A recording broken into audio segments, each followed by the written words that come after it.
There is a family in London whose surname is Kramer. There is a couple, Mr. Noun and Mrs. Swab. The couple has three children, a son and a daughter. Adverb and adjective. The son pronoun has to do all the work of his father in his absence. The daughter has loved each other, but there is a difference in them.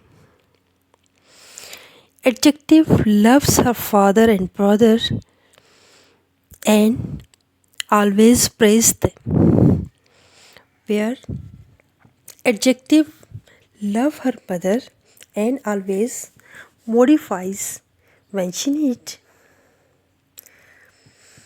There are two servants in the family, preposition and the conjunctions. The preposition is the chief servant of his master. Conjunction is a family servant and looks after every member of the family. The interjection joins the family in the times of joys and the sorrows. They all lives happily